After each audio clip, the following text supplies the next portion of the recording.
Hi, this is Cynthia from High Carb Happy. Sorry it's been a while that I've made a video. I'm usually working out when my daughter's sleeping, but today I have a cold, so I'm well enough to not be lying in bed, but I'm not quite well enough to be sweating yet. So I thought today I'd do a video about basically my whole story, how I used to be sick, and all the things I tried to get better and what worked and what didn't work, and how I consider myself to be recovered today from all my eating disorder crap that I used to have. So basically, it started when I was about 10 years old, which is super scary to me now that I have small kids of my own. But when I was about 10, I started to just become aware of, all the magazines and all the stores are talking about, lose weight quick and eat this food and you'll lose weight and all of this kind of stuff. And so I started paying attention to and learning kind of calorie contents of things. And I also started focusing on burning calories. So I would try to do like a bunch of, ballet jumps or, silly stuff that I was into at that time, in order to burn calories and lose weight. And I think I still ate pretty normally, though I wasn't kind of, worrying about my food intake all the time. I would hang out with my friends and, eat pizza and fries, on occasion and that kind of stuff. But I think actually from a pretty early age on, I was always really interested in, at my friend's house, they'd have all kinds of, processed foods and snack cakes and all kinds of stuff that we didn't really have at my house. So my parents, they still do. They eat pretty simply. I mean, they do have some processed foods like sausages or something, or what do you call stuff you put on sandwiches, deli meats, things like that. But other than that, they eat mostly stuff from scratch, and they don't drink soda or anything like that. So I didn't have a lot of those kind of snack treat foods in the house. And then when I would go to friends' houses, I would be like, whoa, this is really setting off a firework in my brain, these foods, right? That's what they're designed to do. So, as I had more independence and I had money and stuff, I would go out and buy things. And then, so if you couple that with, as I got a little bit older, like 11 or 12, when I started to get more serious about losing weight. And by the way, I have to say that I was never overweight at all. As a kid, I was always probably in, the lowest 25th percentile or something of weight. So I was always skinny. I really never was teased about being overweight, or I never had clothes that couldn't fit me because I was overweight, or nothing like that at all, ever. This was just sort of trying to be even thinner than I already was. And I wanted to be thin in a way that you would notice, like, oh, she's that thin person. I didn't want to be just kind of like normal skinny, like, kids used to all be skinny when I was growing up. I'm old compared to a lot of people on Instagram, but anyways. So then I started kind of restricting my calories more, and I don't know exactly how old I was, probably about 12 or 13, and I started doing things like really counting calories of every single thing that I ate, and I had these little books, and I would write down in my perfect, most perfect handwriting, my perfect pens and perfect everything. I would write down all the food that I'd eaten and tally it up for the day, and try to make that lower and lower and lower. And it got to where I was eating 100 calories a day sometimes, if I could manage somehow with saying like, oh, I have late school, and get out of family meals as much as I could, and sneakily throw away food that I was supposed to be eating. So that I did that for a while, and I usually would find a regimen and then stick to it for 2 months or maybe 3 months, and then I would crash, and then I would binge on food that was around the house that was more calorie dense, or I would go out and buy food that was more calorie dense. So, at home I would eat like, raisins and oats and ice cream and bread and like little things that you could find. I mean, my parents didn't have a lot of junk food in the house. So it wasn't like I could really binge out on junk food, but I would find the most calorie dense things. My body would probably say, hey, you need some calories, and I would eat whatever I could find that had a lot of calories in it. And I would gain weight back, and then for a while I'd try to start dieting and again and fail and diet and fail, and then I would just finally get myself back on a diet and lose weight again. Do that over and over. Anyways, so I probably dieted down to, a whole bunch of times I dieted down to might be under 100 pounds, and I'm 5'5". So that's not like scary, super crazy anorexic, have to be hospitalized kind of skinny, but it's pretty skinny. And so then when I was about 13 or 14, my parents really were catching on and saying, this is a problem. You're starving and then you're binging, and so they sent me to a child psychologist or something. And of course, being a teenager, I really wasn't into being treated by like a child expert. I wanted to be an adult. So the first person didn't work out, but then the second person that I saw, that actually worked pretty well. So that lady, what she did was she actually let me, she actually like measured my body fat and stuff like that. And her whole goal in that was to show me that like you don't have to eat, just 100 calories a day or 300 calories a day or whatever I was trying to do at that time. You can eat, a decent amount of food and not gain weight. Well, so she would, try to encourage me, and she slowly built me up so that I was eating, up to like, I don't know, 1,200, 1,500 calories or something. I mean, a lot of people exist on that kind of calories. I can't exist on it anymore, but at least it was better than total crazy starvation that I was into. And so I did that for a while. But in the end, it wasn't enough. It probably wasn't, it didn't push me far enough to really eat enough. And so I started going to school in a different town, so I wasn't really there anymore, and I didn't see her anymore, and my binging just got worse and worse and worse when I started high school. In high school, it was really bad. I moved actually out of my parents' house and moved out by myself when I was 17. So, like, say I was in high school, 16, 17, 18 years old, and it got really, really out of control. So I would be in class, and I would have been, I'd starved the day before, and then I just couldn't take it anymore. I was so hungry, and I would, just eat like a bite of something, and I'd feel like, oh my gosh, I've totally blown it. I have to now go out and binge on everything that I can find. And then I'll just have to start over again tomorrow, and I would like skip all my classes and leave and just go be at home and binge because, I had my own place and nobody could, tell me what to do or make sure I was in school or whatever. And like it was, it was really bad.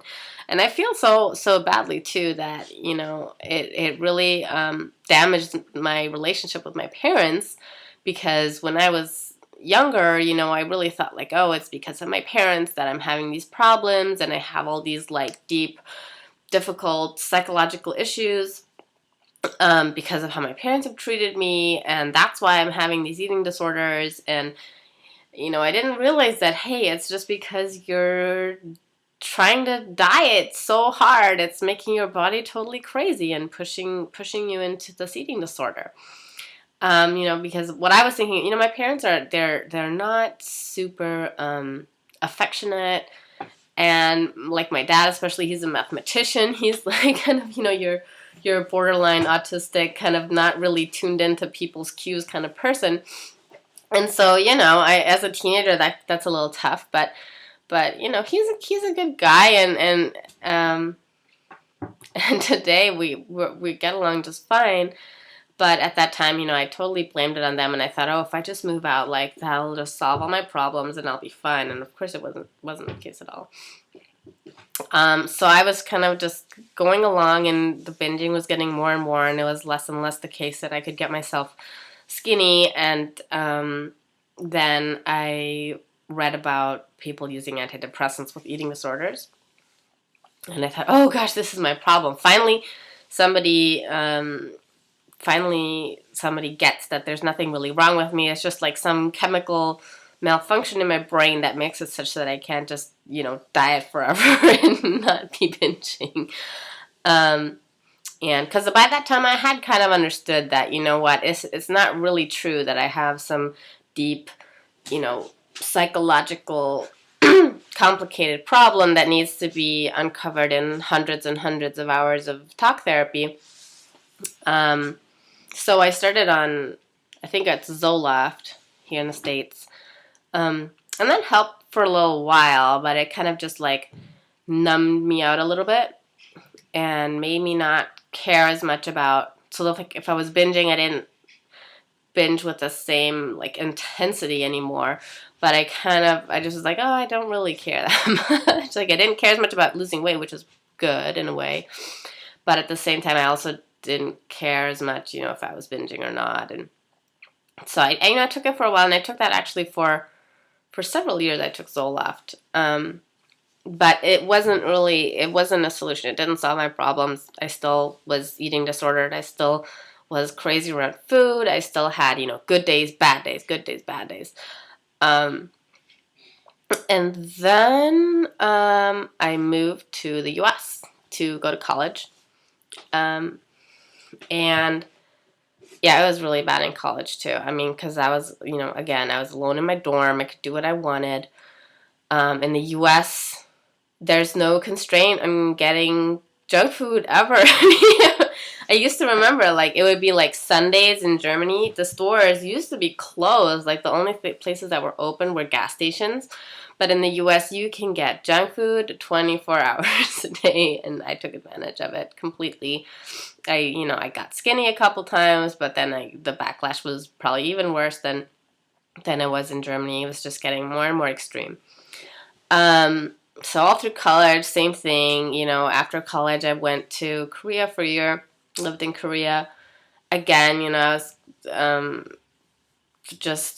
think I was taking a lot of Zoloft then, so I kind of don't remember it as being as intense, but I definitely wasn't like in a place where I was happy with my eating habits. Then after that, I went to law school, and in law school also it was not good. I was, struggling with what diet to follow. That was my time when I was trying to do the Atkins diet of all things. And then I would fall off that and eat a bunch of other stuff, and it was just a total disaster. Then I moved to California, and I started my job as an attorney. And oh gosh, it's like so depressing to think about. It was like so many times I wasn't focused on my job. I was just focused on like, of course I always did my best, but I was, there's always crowd noise going on in my head about like, oh my God, the cafeteria. I'm going to go down to the cafeteria and get like a sandwich. And then I'm going to go to the store and get this and that. And just awful, terrible. So, and actually, so it was at the time when I was working, and I just had my son. My boy, who's now 5 years old. I'm going to be 6 soon. Oh my goodness. So when I had him, I first discovered raw food diet. And I think it was like, I saw like Gingy Talaferro, who's now been, I don't know if she's in court proceedings or what, for embezzling money from investors to make some kind of raw food retreat. I don't know. She's not like really somebody I follow anymore. But I heard about her and just like drinking a lot of orange juice and monomealing on fruit and, having this glorious life. And I thought, oh my gosh, that's exactly what I want to do. And so I started out investigating this whole raw food diet. And thankfully I didn't spend a whole lot of time, doing raw food gourmet kind of stuff. I pretty quickly discovered kind of a simple raw food way, like I found. And what's his name?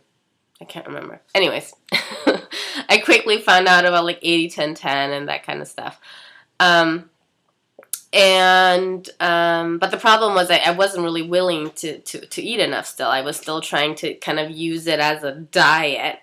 And so for a whole bunch of years, I was trying to eat a raw food diet that was like 1,200, maybe 1,500 calories or so, and like working out a lot at the same time. So in the end, the result was always that, half the time I'm binging, half the time I'm, eating a raw food diet. So it really didn't, get me anywhere. And I would listen to Freely, and people, I would complain about like, oh yeah, I'm trying the raw food diet, but I'm still really struggling with binging. People are like, yeah, you should listen to Freely's, videos, and she used to have eating disorders too, and now she's better. And I'd be like, it's like, trust me, I've heard her, and it's not working for me. Okay, like stop telling me about Freely. But I knew at the same time, like, you're not really eating as much as they say you're supposed to eat, but. Anyways, I just had this resistance to it. I didn't want to do it. And then, so just kind of going back and forth and back and forth, for almost 5 years, right? And then finally, after I had my daughter, she's now 2 years old, I was really like, I have to find a way to stop the binging and this eating disorder and this, yo-yoing weight all the time. Because it's going to be terrible for my daughter to see me like this. I mean, my son, of course, it would be bad for him as well. But for a girl, like, I'm just super worried about what kind of influence that would be for her. So I finally, I read Brain Over Binge, which is a book that I really recommend. It's all about kind of the messages, basically, like, it's your choice. You can control your actions. You can get into a habit of binging because your lower brain that's in charge of survival will direct you towards high density foods and will sort of get you into this pattern of binging if you starve yourself. But you have the choice to do what you want to do, and if you want to set up new habits, you can. And it's basically, I don't know, it's hard to explain, but you have to read the book. It's very good. So I read that. And I still wasn't really ready to eat enough, though, at the same time. Like, I totally got that starvation was causing the binging, but I didn't get and wasn't ready to really eat enough to stop it. And so then I read a book called The Willpower Instinct, and that book was kind of, like, the one thing that I really remember that changed my attitude towards eating enough was she was saying, sometimes the thoughts that come up the most for us, that we cling the tightest to, are ones that we need to let go the most. So they're the ones that are least likely to be true. So these thoughts about like, oh, I have to be thin tomorrow, I have to lose weight as fast as possible, I can't eat a certain amount of calories because it's just going to be a disaster. All those thoughts, I was like, maybe it's not true. And I just got I started meditating, and I got some distance, and I said, why don't I just try eating enough? And so that's what I did. I just started, I just made a rule that, however, anytime that I'm hungry, I'm just going to eat. I'm going to eat, preferably fruit, but I'm just going to eat as much as I want to eat. And almost instantly, really, I recovered, and I've never binged again. And it's been now, let me see, it was in September, so almost 9 months now. And I don't feel perfect about my body at all, and I still go back and forth. Like, I try to eat more raw, but then I eat more rice or things like that. But it's not like a crash landing. It's like, oh, well, I guess today I'm not able to just stay fully raw, and I do feel better on fully raw, but if I need to crash on some potatoes and rice, that's fine, and I don't give myself a hard time. So anyways, that's my story. If you have more questions, I can, expand on any of those points in another video, but it's getting long already, so I better cut it short. See you guys another time.